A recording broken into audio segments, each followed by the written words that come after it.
Friends, అందరూ ఎలా ఉన్నారు? అందరూ బాగున్నారా? ఫ్రెండ్స్, మనందరినీ కూడా కన్ఫ్యూజ్ చేస్తూ ఉంటుంది అసలు బీ, బీయింగ్, అలాగే బీన్. అసలు ఇవేంటి? అసలు ఇవి ఎక్కడి నుంచి వచ్చాయి? ఇవన్నీ కూడా మనము తెలుసుకోబోతున్నాం. దానికంటే ముందు కూడా మనం తెలుసుకోవాల్సిన విషయం ఏంటంటే అసలు ఆక్సిలరీ వర్బ్స్ అసలు ఎందుకు? ఇవి లేకపోతే అసలు సెంటెన్సెస్ ఫ్రేమ్ చేయలేమా? అసలు ఆక్సిలరీ వర్బ్స్ ఏంటి అనేది ఒక్కసారి మనం ఐడియా తెలుసుకుందాము. మనకందరికీ బాగా తెలుసు అసలు ఆక్సిలరీ వర్బ్స్ అనేవి ఒక సెంటెన్స్కి కరెక్ట్ రూపాన్ని ఇస్తాయి. అంటే అర్థం ఏంటంటే ఆక్సిలరీ వర్బ్స్ సహాయంతో మనం సెంటెన్స్కి ఒక మంచి రూపాన్ని ఇస్తాము. For example, this is a marker. This is లేకుండా మనం సెంటెన్స్ చూసామనుకోండి, దిస్ అ మార్కర్. ఏదైనా అర్థం ఉందా? లేదు. ఇది మార్కర్ కాదు అని చెప్పాలన్నా కూడా మనకు this is not a marker అని అంటున్నాం. ఈ రకంగా ఏదైనా ఒకదానికి గుర్తింపు ఇవ్వాలన్నా, లేదంటే ఇది అని చెప్పాలన్నా, లేదా దీని కండిషన్ చెప్పాలన్నా, అంటే దీని యొక్క స్థితి చెప్పాలన్నా, లేదా ఒక క్వశ్చన్ ఫ్రేమ్ చేయాలన్నా కూడా మనకు ఆక్సిలరీ వర్బ్స్ కావాలి. ఈ ఆక్సిలరీ వర్బ్స్ ఎలాంటివంటే, ఒక పెద్ద గోడ కడుతున్నాం మనం. ఆ గోడ కడుతున్నప్పుడు ఆ గోడలో ఉండే ఇటుకలన్నీ ఇంకో ఇటుకకి మధ్య సిమెంట్ లాగా జాయిన్ చేస్తూ ఉంటాయన్నమాట. ఇవి లింక్ చేస్తూ ఉంటాయి. వీటిని మనము లింకింగ్ వర్బ్స్ అని కూడా అంటూ ఉంటాం. తెలుసా? ఈ రకంగా ఈ ఆక్సిలరీ వర్బ్స్ మనకు లింకింగ్ వర్బ్ పాత్రని కూడా పోషిస్తూ ఉంటాయి. ఈ విషయం ఈరోజు మనం తెలుసుకుంటూ ఉన్నాము. అలాగే ఈ లింకింగ్ వర్బ్స్ ఎలాగ హెల్పింగ్ వర్బ్స్గా యాక్ట్ చేస్తున్నాయి, ఎలాగ ఇవి ఒక సబ్జెక్ట్ తోటి కనెక్ట్ అయిపోయి మనకు సబ్జెక్ట్ యొక్క ఇన్ఫర్మేషన్ని మనకి ఇస్తున్నాయి అనేది కూడా మనం ఈరోజు ఈ క్లాస్లో తెలుసుకుందాం. 0 to Hero ఛాలెంజ్లో డే 28లో ఉన్నాం. ఈరోజు మనం నేర్చుకోబోతున్నాము లింకింగ్ వర్బ్స్, అలాగే మెయిన్ వర్బ్స్ మధ్య తేడా, అలాగే అసలు బీ అంటే ఏంటి, లేదా బీయింగ్ అంటే ఏంటి, లేదా బీన్ అంటే ఏంటి అనేది తెలుసుకుందాం. ఈ మూడు కూడా చాలా చాలా ముఖ్యమైనవి. ఇవి తెలుసుకోవడానికి ఒక్క క్లాస్ అయితే సరిపోదు ఫ్రెండ్స్, మనకి ఎక్కువ క్లాసెస్ కావాలి. కానీ ఈరోజు మాత్రం మనము స్పెషల్గా బీ గురించి మనము తెలుసుకుందాం. అన్నింటికంటే ముందు మనం గుర్తుంచుకోవాల్సిన విషయం ఏంటంటే, ఈ ఆక్సిలరీ వర్బ్స్ ఏవైతే ఉన్నాయో అసలు వీటికి కొన్ని రకరకాల పేర్లు ఉన్నాయి. అసలు ఏంటి, వీటిని ఎందుకని అలా పిలుస్తున్నారు, మరి ఇవి ఎలాంటి పాత్రల్ని పోషిస్తున్నాయి అనేది కూడా మనం ఒక్కసారి తెలుసుకుందాం. ఓకేనా? మనందరికీ బాగా తెలుసు ఈ ఆక్సిలరీ వర్బ్స్ అన్నీ కూడా ఏం చెప్తాయి, ఇవి మనకు state, nature, quality, identity and పొజిషన్ని మనకు తెలుపుతుంటాయి. ఇవి అంటే ఒక వస్తువు యొక్క స్టేట్ చెప్పాలన్నా, నేచర్ చెప్పాలన్నా, క్వాలిటీ చెప్పాలన్నా, ఐడెంటిటీ చెప్పాలన్నా, లేదా పొజిషన్ చెప్పాలన్నా ఈ ఆక్సిలరీ వర్బ్స్ లేనిదే మనం ఏం చేయలేము. మరి ఈ ఆక్సిలరీ వర్బ్స్ ఏమున్నాయి? మరి ప్రజెంట్లో కొన్ని ఉంటాయి, am, is, are, do, does, has, have. పాస్ట్లోకి వచ్చేసి వాజ్, వర్, హ్యాడ్. ఇటు వచ్చేసి విల్ బి, షెల్ బి. ఇవన్నీ ఉంటాయి. అయితే ఇప్పుడు మనము ఈ ఆక్సిలరీ వర్బ్స్ ఏవైతే ఉన్నాయో 2 రకాల పాత్రల్ని పోషిస్తున్నాయి. ఒకటి వచ్చేసి మెయిన్ వర్బ్గా యాక్ట్ చేస్తున్నాయి, ఇంకొకటి వచ్చేసి హెల్పింగ్ వర్బ్గా కూడా యాక్ట్ చేస్తున్నాయి. ఇవి మెయిన్ వర్బ్గా ఎలా యాక్ట్ చేస్తున్నాయో ఇప్పుడు నేను మీకు చూపిస్తాను. ఫర్ ఎగ్జాంపుల్, నేను నా స్థితి చెప్పాలంటే నేనేం చెప్తాను, నా యొక్క ఐడెంటిటీ చెప్పాలంటే నేనేమంటాను, ఐ యామ్ అ టీచర్. నేను ఒక టీచర్ని. నేను ఇప్పుడు ఏం చేస్తున్నాను, టీచింగ్ చేస్తున్నాను.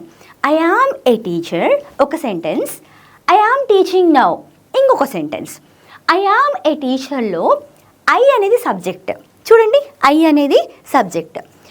ఈ ఐ అనే సబ్జెక్ట్ యొక్క ఇన్ఫర్మేషన్ మొత్తం కూడా ఐఎమ్ ఏ టీచర్. అయితే ఈ ఏ టీచర్ అనే ఇన్ఫర్మేషన్ని ఈ యామ్ అనేటువంటి ఆక్సిలరీ వర్బ్ వల్ల అది లింక్ కాబడుతుంది.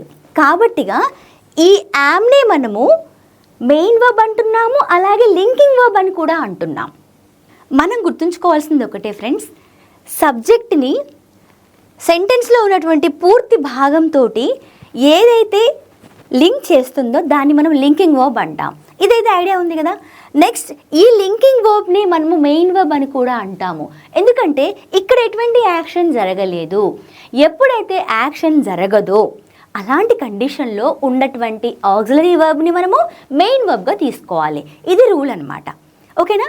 ఇప్పుడు ఈ సెంటెన్స్లో ఐ యామ్ ఏ టీచర్లో మనకు యాక్షన్ జరిగిందా? జరగలేదు. కాబట్టి ఈ యామ్ని మనము మెయిన్ వర్బ్ అంటున్నాం. అలాగే he is a doctor, is అనేది మనకు మెయిన్ వర్బ్. ఇక్కడ ఈజ్ కూడా మనకు లింకింగ్ వర్బ్ అవుతుంది. రెండు పాత్రలది పోషిస్తూ ఉంది.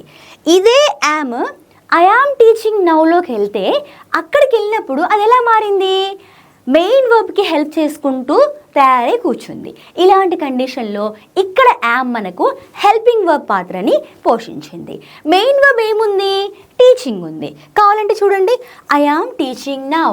దీంట్లో ఐ అనేది సబ్జెక్టు, యామ్ అనేది మనకు హెల్పింగ్ వర్బ్, హెల్ప్ చేస్తుంది. మరి ఇక్కడ ఇది లింకింగ్ వర్బ్ కాదా మేడం? ఇక్కడ మనకు లింకింగ్ వర్బ్ అయింది కదా యామ్ అంటే.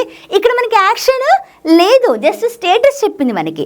కానీ ఇక్కడ తీసుకుంటే ఈ టీచింగ్ అనేది యాక్షన్ కాబట్టి ఈ యాక్షన్కి కింద ఈ యామ్ అనేది హెల్ప్ చేసింది.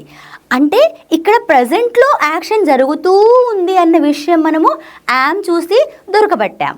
అదే నేను ఇక్కడ వాజ్ రాశాను అనుకో, పాస్ట్లో ఆ యాక్షన్ కంటిన్యూ అవుతూ ఉందన్న విషయాన్ని మనము చెప్తూ ఉంటాం. ఓకేనా? ఐ వాజ్ టీచింగ్ దెన్, అప్పుడు నేను టీచ్ చేస్తూ ఉన్నాను. అప్పుడు ఈ వాజ్ ఏదైతే ఉందో మనకు, ఈ వాజ్ అనేది పాస్ట్లో యాక్షన్ జరుగుతూ ఉన్న విషయాన్ని మనకు తెలుపుతూ ఉందన్నమాట. ఈ రకంగా ఇప్పటిదాకా మనం నేర్చుకున్న అంశాలు రెండే రెండు. ఏంటంటే ఈ ఆక్సిలరీ వర్బ్స్ ఏవైతే ఉంటాయో ఇవి, ఈ ఆక్సిలరీ వర్బ్స్కే హెల్పింగ్ వర్బ్స్ అనేటువంటి పేర్లు ఉంటాయి. అయితే ఈ ఆక్సిలరీ వర్బ్స్ని మనం మెయిన్ వర్బ్స్గా కూడా ట్రీట్ చేస్తాం. ఏ కండిషన్లో? ఎప్పుడైతే యాక్షన్ జరగదో అలాంటి కండిషన్లో ప్రతి ఆక్సిలరీ వర్బ్ కూడా లింకింగ్ వర్బ్ పాత్రని పోషిస్తూ మెయిన్ వర్బ్గా ట్రీట్ చేయబడుతూ ఉంటుంది. ఈ విషయాన్ని మనము నేర్చుకున్నాం ఇప్పటిదాకా. ఓకేనా? ఇప్పుడు మనము అసలు కథలోకి వెళ్దాము. ఏంటంటే సహజంగా మనం చూస్తూ ఉంటాం, the class is being recorded and our session has been postponed. Be there, be calm, be cautious. Let it be like that. Be cool. ఇలా అంటూ ఉంటాం. కానీ కొంతమందికి తెలియదు, I'm so sorry for being late, it's my mistake. అంటే ఇలా మనం being వాడుతూ ఉంటాం. మనం మాట్లాడుతున్నప్పుడు బీన్ వాడుతూ ఉంటాం. I have been practising English since my childhood, I have been speaking English since my childhood, ఇలా అంటూ ఉంటాం. మరి ఏ కండిషన్లో మనం బీన్ వాడతాం, ఏ కండిషన్లో బీ వాడతాం, ఏ కండిషన్లో బీయింగ్ వాడతాం, ఇలాంటి అన్నీ కూడా ఇప్పుడు మనము తెలుసుకోబోతున్నాము. బట్ అన్ని విషయాలు తెలుసుకోవట్లేదు. ఫస్ట్ వచ్చేసి అసలు బీ ఎక్కడి నుంచి వచ్చింది, బీయింగ్ ఎక్కడి నుంచి వచ్చింది అంటే ఒక్కొక్క దాని గురించి మళ్ళీ ఎక్స్ట్రా క్లాసెస్ తీసుకుంటాం మనం. కానీ ఇప్పుడు మాత్రం అసలు ఇవి ఎక్కడి నుంచి పుట్టాయి, వీళ్ళ మమ్మీ ఎవరు, వీళ్ళ డాడీ ఎవరు, వీళ్ళ తాతయ్య ఎవరు, ఇవన్నీ తెలుసుకుందాం. సరేనా? ప్రతి వర్బ్ కూడా మనకు ఎన్ని రూపాలని కలిగి ఉంటుంది? ప్రతి వర్బ్ మనకు 5 రూపాలని కలిగి ఉంటుంది. అవి వచ్చేసి V1, V2, V3, V4, V5. ఎప్పుడైనా గుర్తుంచుకోండి ఫ్రెండ్స్, V1 వచ్చేసి do family, I, you, we, they plurals, వీటితోటి V1 వస్తుంది. వర్బ్కి ఎస్ రాదు.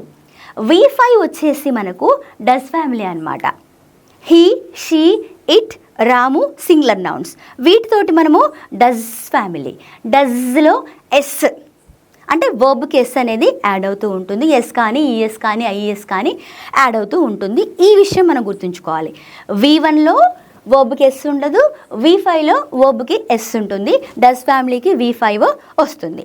అలాగే V2 అనేది వర్బ్ యొక్క రెండో రూపం. యాక్షన్ పూర్తయిపోయింది అన్నప్పుడు మనము వర్బ్ యొక్క రెండో రూపాన్ని వాడుతూ ఉంటాము. ఎగ్జాంపుల్స్ మనం చూద్దాము. Walk, walked, walked, walking, walks. Eat, ate, eaten, eating, eats. Come, came, come, coming, comes. Go, went, gone, going, goes. ఇవన్నీ ఏంటి? V1, V2, V3, V4, V5. మరి V2 అంటే పూర్తయిపోయేటువంటి పని కాబట్టి మనం V2 వాడాం, బాగానే ఉంది. మరి V3 ఏంటి? V3 అనేది ఎప్పుడైతే ఒక యాక్షన్ జస్ట్ కంప్లీట్ అవుతుందో అలాంటి కండిషన్లో మనం V3 వాడతాము. అలాగే ఒకరి ద్వారా పని కాబడింది అని చెప్పినప్పుడు కూడా మనము ప్యాసివ్ వాయిస్లో V3ని మనము వాడతాము. అమెజార్ల కాంబినేషన్ తోటి, లేదా వాజ్ వర్ల కాంబినేషన్ తోటి, లేదా has been plus V3 combination తోటి మనము వాడుతూ ఉంటాము వర్బ్ యొక్క 3వ రూపాన్ని. ఓకేనా? నెక్స్ట్ తీసుకుంటే వర్బ్ యొక్క 4వ రూపం, దాన్ని మనము V4 అంటాము. ప్రజెంట్ పార్టిసిపుల్ అని అంటూ ఉంటాము గ్రామర్ పరంగా తెలుసుకున్నట్లయితే. సో ఈ ప్రజెంట్ పార్టిసిపుల్ వర్బ్ యొక్క ఐఎన్జీ ఫామ్ను మనం రాస్తూ ఉంటాము. కొంతమంది ఇంగ్ ఫామ్ అంటూ ఉంటారు. ఇంగ్ ఫామ్ అనకూడదు, ఐఎన్జీ ఫామ్ అని మనము అంటూ ఉండాలి. మరి వాకింగ్, ఈటింగ్, గోయింగ్, కమింగ్ ఇవన్నీ ఏంటి? యాక్షన్ అనేది కంటిన్యూ అవుతూ ఉంటుంది. అలాంటి కండిషన్లో మనం ఐఎన్జీని వాడుతూ ఉంటాం. నెక్స్ట్ V5 మనకు బాగా తెలుసు, సింపుల్ ప్రజెంట్ టెన్స్ రాసుకుంటాము. డస్ ఫ్యామిలీ సబ్జెక్టు ప్రొనౌన్స్ తోటి వర్బ్ యొక్క V5 మనం వాడుతూ ఉంటాం. అంటే వర్బ్కి ఎస్ వచ్చి యాడ్ అవుతుంది అంతే అనమాట. ఓకేనా? ఈ రకంగా ప్రతి వర్బ్ కూడా 5 రూపాలని కలిగి ఉంటుంది. అయితే ఈ రూపాలన్నీ ఇప్పుడు ఎందుకు చెప్తున్నారు మేడం? మీరు మాకు చెప్పాల్సింది be, being, been, will be ఇవి కదా, మరి ఇవెందుకు నాకు చెప్పారని చెప్పి డౌట్ రావచ్చు. ఇవన్నీ ఎలాగైతే ఉన్నాయో ఇవి కూడా అంతే. ఏవి? ఈ బీ రాసానే పెద్ద డబ్బాలో ఈ బీ ఎక్కడి నుంచి వచ్చిందో ఇప్పుడు నేను మీకు చెప్తాను. ఇవన్నీ ఏవైతే ఉన్నాయో ఇప్పుడు go, vent, gone, going, goes example ఇచ్చాను కదా. అలాగే drink, drank, drunk, drinking, drinks V1 నుంచి V5 వరకు ఎలాగో ఈ బి పుట్టు పూర్వోత్తరకాలు ఇప్పుడు మీరు చూస్తున్నారు. నేను చెప్పబోతున్నాను చూడండి.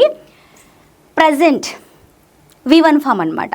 ఇవి బీ ఫామ్స్ ఏవైతే ఉంటాయో బీ ఫామ్స్ యొక్క ఫస్ట్ ఫామ్ వచ్చేసి యామ్, ఈజ్, ఆర్. ఇది V1. దేంది? ఈ బీ అనేది ఎక్కడి నుంచి వచ్చింది అంటే ఇక్కడున్న ప్రతి ఒక్కటి కూడా బీ ఫామ్స్ యొక్క పిల్లలు అనమాట.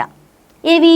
ఈ బీ ఫామ్స్ ఇవన్నీ కూడా am is are, was were, been, being, having been, will be, to be, being ఇవన్నీ కూడా బీ ఫామ్సే. మరి ఈ బీ ఫామ్స్ ఏంటి అంటే వీటి యొక్క రూపాలు ప్రజెంట్లో ఒకలాగుంటాయి, పాస్ట్లో ఒకలాగా ఉంటుంది, ఫ్యూచర్లో ఒకలాగుంటుంది, ఈ రకంగా అనమాట. ఫస్ట్ వన్ వచ్చేసి ప్రజెంట్లో తీసుకుంటే అమెజార్. బీ ఫామ్స్ యొక్క ప్రజెంట్ రూపాలు, పాస్ట్ రూపాలు ఏంటో ఇప్పుడు మనము తెలుసుకుందాము. ఈ బీ ఫామ్స్ ఏమని చెప్పుకున్నాము? ఈ అమెజార్, వాజ్ వర్ ఇవన్నీ కూడా మనకు బీ ఫామ్సే. ఈ బీ ఫామ్స్ ప్రజెంట్లో ఒకలాగుంటాయి, పాస్ట్లో ఒకలాగుంటాయి. ఎలాగైతే గో, వెంట్, గాన్ ఎలాగైతే వచ్చిందో అలాగే ఇవి కూడా సేమ్ ప్రజెంట్లో ఈ అమెజార్లు ఉన్నాయి కదా, ఇవి బీ ఫామ్స్ యొక్క ప్రజెంట్ రూపాలు యామ్, ఈజ్, ఆర్. ఓకే, ఇవి బీ ఫామ్స్. ఇవి పాస్ట్లో V2 లాగా మార్చాలి అంటే వాటిని ఎలా మార్చాలి? వాజ్ వర్లుగా మనము మారుస్తున్నాం. అలాగే ఇక్కడ పాస్ట్ పార్టిసిపుల్ అంటే బీన్ అనమాట. గో, వెంట్, గాన్లో V3 ఎలాగో అలాగే అమెజార్ల యొక్క పాస్ట్ పార్టిసిపుల్ ఏదైతే ఉంటుందో V3 ఫామ్ అదే మనకు been. Where have you been? I have been to London. నేను లండన్ వెళ్ళొచ్చాను అంటే నాకు లండన్ వెళ్ళొచ్చిన అనుభవం ఉందని నేను అంటున్నాను. సో ఇలా అనమాట. సో అవన్నీ కూడా నేను మీకు నేర్పిస్తాను, కంగారేం లేదు. ఫస్ట్ మనం బీ ఫామ్ గురించి మనం ఈరోజు నేర్చుకుంటున్నాం. నెక్స్ట్ చూద్దాము బీయింగ్. బీయింగ్ వచ్చేసి మనకు ప్రజెంట్ పార్టిసిపుల్ అనమాట. చూడండి ప్రజెంట్ పార్టిసిపుల్ ఎలాగైతే ఈటింగ్, డాన్సింగ్, గోయింగ్ ఎలాగైతే ఉంటుందో కంటిన్యూగా ఒక యాక్షన్ జరుగుతూ ఉంటుందో యాక్షన్ కాబట్టి ఐఎన్జీ రాస్తాం. మరి స్టేట్కి ఐఎన్జీ ఎలా రాస్తామంటే అసలు బీ అంటేనే ఉండు, బీ దేర్ అక్కడ ఉండు, బీ కామ్ కూల్గా ఉండు, బీ కాషియస్ జాగ్రత్తగా ఉండు, బీ ఆనెస్ట్ నిజాయితీగా ఉండు. బీ అంటేనే ఉండు, బీ దేర్ అక్కడ ఉండు. సో అక్కడ ఉంటూ అన్నప్పుడు బీయింగ్ దేర్. బీయింగ్ ఆనెస్టీ నువ్వు నిజాయితీగా ఉంటూ, బీయింగ్ ఏ టీచర్గా ఉంటూ. ఇక్కడ స్థితి ప్లస్ ఐఎన్జీ, అందుకే బీయింగ్ రాస్తూ ఉన్నాం మనం. సో ప్రతి ఒక్క దాని గురించి నేను మళ్ళీ చెప్తాను, కంగారేం లేదు. ఈ రోజు క్లాస్లో మాత్రం మనము బీ గురించి మనం తెలుసుకుంటున్నాము. జస్ట్ ఎగ్జాంపుల్ ఇచ్చాను. అంటూ ఉంటాం కదా, పిల్లగాళ్ళు బాగా అల్లరి చేస్తూ ఉంటే మనం అంటూ ఉంటాం stop being naughty, stop being సెల్ఫిష్గా ఉండడం ఆపే. అంటే ఇలా ఉంటూ ఉన్న విషయాన్ని నువ్వు ఆపేయని నేను అంటూ ఉన్నాను అనమాట ఇలాంటి కండిషన్లో. ఓకేనా? ఇప్పుడు బీయింగ్ అనేది కంటిన్యూ అవుతున్నటువంటి కండిషన్, అందుకే ఐఎన్జి రాసుకున్నాము. బీ పక్కన ఐఎన్జితో కనిపెడితే బీయింగ్ అవుతూ ఉంటుంది. నెక్స్ట్ హ్యావింగ్ బీన్, ఇది పర్ఫెక్ట్ పార్టిసిపుల్ అనమాట. ఒక పని చేస్తూ అవుతూ ఉన్నటువంటి కండిషన్ అనమాట. ఇలాంటి కండిషన్లో ఈ ఎగ్జాంపుల్స్ మీకు అర్థం కావాలంటే మన అప్కమింగ్ క్లాసెస్లలో మీకు ఇంకా అర్థమవుతూ ఉంటుంది. ఈ టాపిక్ ఇక్కడికి మనము వదిలేద్దాం. నెక్స్ట్ చూసుకుందాము విల్ బీ. విల్ బీ అంటే ఫ్యూచర్ అనమాట. ఫర్ ఎగ్జాంపుల్, ఇప్పుడు ఆయన వెళ్తాడు అని చెప్పాను అనుకోండి, హీ విల్ గో. నేను వెళ్తాను అనుకోండి, ఐ విల్ గో. అలాగే ఫ్యూచర్లో చెప్పాలనుకుంటే ఇట్ విల్ బీ డన్, అది చేయబోతుంది. He will be doing that work, ఆయన ఆ పనిని చేయబోతున్నాడు. లేదా విల్ బీ ప్లస్ కండిషన్ కూడా రాసుకోవచ్చు. I will be there at 9 PM. 9 PMకి అక్కడ నేను ఉంటాను. సో ఇక్కడ స్టేట్తో కూడా మనం స్టేట్తో కూడా రాసుకోవచ్చు. ప్రతి ఒక్క దానికి ఎగ్జాంపుల్స్ మనం రాసుకుందాము. ఇప్పుడైతే జస్ట్ నేను వాటి తల్లి ఎవరు, పిల్ల ఎవరు, ఫ్యామిలీ గురించి నేను చెప్తున్నాను అనమాట. ఓకేనా? ప్రజెంట్లోకి వచ్చేసి యామిజర్, పాస్ట్లోకి వచ్చేసి వాజ్ వర్, పాస్ట్ పార్టిసిపుల్లోకి వచ్చేసి బీన్ అవుతుంది. అలాగే ప్రజెంట్ పార్టిసిపుల్లో బీయింగ్ అవుతూ ఉంటుంది. ఫ్యూచర్కి వచ్చేసి విల్ బీ అవుతూ ఉంటుంది. విల్ బీ ప్లస్ ఐఎన్జీ ఉంటుంది, విల్ బీ ప్లస్ ఆబ్జెక్ట్ ఉంటుంది, కండిషన్ ఉంటుంది. ఇవన్నీ కూడా మనకు అప్కమింగ్ క్లాసెస్లలో వస్తూనే ఉంటాయి. Next to be, it is to be done, ఆ పని చేయాలి, ఆ పని చేయబడాలి. ఇలాంటి కండిషన్లు మనము 2 + బీని రాస్తూ ఉంటాము.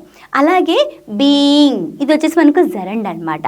ఇవన్నీ కూడా అవుతూ ఉంటాయి. మనం అన్నీ కూడా మెల్లిమెల్లిగా క్లాసెస్లోకి వెళ్తూ ఉంటాం. ఇప్పటి వరకు అయితే మీకు ఒక ఐడియా వచ్చింది. ఈ బీయింగ్, బీన్లు అసలు ఎక్కడి నుంచి వచ్చాయి అంటే ఇవి ఎక్కడివో కావు. ఇవి ఎక్కడి నుంచి వచ్చాయి? ఏవైతే ఆక్సిలరీ వర్బ్స్ ఉంటాయో ఈ ఆక్సిలరీ వర్బ్స్ యొక్క రూపాలే. కాకపోతే ప్రజెంట్లో యామిజార్ అవుతుంది, పాస్ట్లోకి వచ్చేసి వాజ్ వర్ అవుతుంది. అలాగే పాస్ట్ పార్టిసిపుల్లో మనకు బీన్ అవుతుంది. ఓకేనా? అలాగే ప్రజెంట్ పార్టిసిపుల్లో అంటే ఐఎన్జీ ఫామ్లో మనకు బీయింగ్ అవుతుంది. అయితే ఫస్ట్ మనం నేర్చుకోవాల్సింది ఏంటంటే, ఇంకా ఫ్యూచర్ తీసుకుంటే విల్ బీ అవుతుంది, విల్ హ్యావ్ బీన్ కూడా ఉంటుంది ఫ్యూచర్ కంటిన్యూయస్లో. అది మీకు తర్వాత చెప్తాను. అన్నీ ఒకరోజే కన్ఫ్యూజ్ అవుతూ ఉంటారు. ఇప్పటి వరకు అయితే మనం ఇది నేర్చుకున్నాం. యామిజార్ సంబంధించినటువంటి ఈ బీ ఏదైతే ఉంటుందో ఇది ఫ్యూచర్లోకి వచ్చినప్పుడు ఈ యామిజార్ల రూపమే ఇది. ఇప్పుడు నేను ఇంట్లో తల్లిని, స్కూల్లోకి వెళ్ళిపోతే టీచర్ని కదా. అలాగే ఈ యామిజార్లే ఈ బీ ఫామ్లోకి ఎలా మారుతున్నాయి? ఇప్పుడు ఇది బోర్డ్ అని చెప్పాను అనుకోండి, దిస్ ఈజ్ ఏ బోర్డ్ అని చెప్తున్నాను, ఇది బోర్డ్. మరి దీని స్థితి పాస్ట్లో చెప్పాలంటే నేను ఎలా చెప్తాను? This was a tree, this was a wood. Like మీకు చెక్క అని చెప్తున్నాను కదా, వుడ్, లేదంటే బిఫోర్ ట్రీ కదా. సో దీని condition it will be carbon, అది పాడైపోయినప్పుడు కార్బన్గా మారుతూ ఉంటుంది. సో దిస్ విల్ బీ అంటున్నాను అంటే ఇక్కడ ఈజే అక్కడ విల్ బీగా మారిపోయింది, అవునా కాదా? కదా. సో అదే నేను చెప్తున్నాను అనమాట. ఈ దిస్ ఈజే వాజ్గా మారిపోయింది, దిస్ విల్ బీ అని అంటున్నాను నేను. అంటే ఇక్కడ మీరు గుర్తించండి, ఈ యామిజార్లే ఇలా మారుతున్నాయి. ఇలా మారేవే ఇప్పుడు మనము నేర్చుకుంటున్నాము. దాంట్లో ఈ బీని కూడా సపరేట్గా ఉట్టి బీతో కూడా మనం సెంటెన్సెస్ ఫ్రేమ్ చేసుకుంటాం. అవేంటో ఇప్పుడు మనము తెలుసుకుందాం.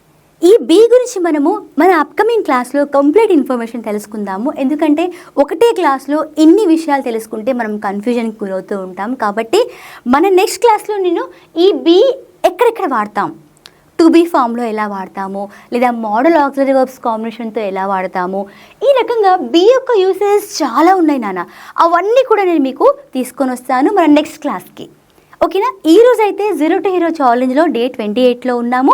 Page number 104. మీ అందరికీ బాగా తెలుసు, మన 0 to Hero బుక్ని బేస్ చేసుకొని మనము 0 to Hero challenge series run చేస్తూ ఉన్నాము. దీనిలో భాగంగా డే 28లో ఉన్నాము. పేజ్ నెంబర్ 104 అలాగే 105 కంటెంట్లో మనం ఉన్నాము. ఈ టాపిక్ చాలా చాలా ముఖ్యమైనటువంటి టాపిక్ అనమాట. తప్పకుండా అప్కమింగ్ క్లాస్ ఏదైతే ఉంటుందో బీ, దాని తర్వాత మళ్ళీ బీయింగ్, దాని తర్వాత బీన్, ఒక్కొక్క దాని గురించి నేను సపరేట్ క్లాస్ తీసుకుంటాను. తప్పనిసరిగా మీకు అందరికీ కూడా క్షుణ్ణంగా అర్థమవుతుందనే నమ్మకం నాకుంది. ఎందుకంటే ప్రతి ఒక్కటి కూడా నేను చాలా డీప్గా మీకు స్టడీ చేసి ఈజీగా అర్థమయ్యేలాగా ఫ్రేమ్ చేసి నేను తీసుకొస్తున్నాను కాబట్టి తప్పకుండా అర్థమవుతూ ఉంటుంది. మీకు ఏదైనా డౌట్ ఉంటే మీరు కామెంట్ సెక్షన్లో ఉంచండి, ఓకేనా? అలాగే మన వద్ద కూడా 0 to Hero spoken English course ఉంది. ఆ కోర్సులోకి మీరు జాయిన్ అవ్వాలనుకుంటే జాయిన్ అవ్వచ్చు. నేను ఈ నెంబర్ ఇస్తున్నాను, ఈ నెంబర్కి మీరు వాట్సాప్లో హాయ్ పెట్టండి. అలాగే డిస్క్రిప్షన్లో కూడా మీకు లింక్ ఉంటుంది. ఒకవేళ ఇంట్రెస్ట్ ఉంటే 3 months కోర్స్ అనమాట. ఈ కోర్సులోకి మీరు జాయిన్ అవ్వచ్చు. ఎవ్రీ సండే లైవ్ సెషన్స్ ఉంటాయి, చాట్ సపోర్ట్ ఉంటుంది, మీ డౌట్స్ అన్నీ కూడా క్లియర్ చేసుకోవచ్చు. లైవ్ సెషన్లో కూడా మీరు పార్టిసిపేట్ అవ్వచ్చు అనమాట. ఇప్పటి నుంచి మన సిరీస్ ఏవైతే ఉంటుందో, ఇప్పటి నుంచి మన 0 to Hero ఛాలెంజ్ సిరీసే కావచ్చు, మన షార్ట్స్ కావచ్చు, ఇవన్నీ కూడా రెగ్యులర్గా వస్తాయి. ఎటువంటి డౌట్ లేదు అందులో. కొంచెం ఇల్ హెల్త్ వల్ల నేను చేయలేకపోయాను ఫ్రెండ్స్, 1 month అలా గ్యాప్ తీసుకున్నాను. ఇక నుంచి తప్పకుండా మీకు సపోర్ట్గా ఉంటాను. It's my promise. And thank you so much for watching. Bye bye.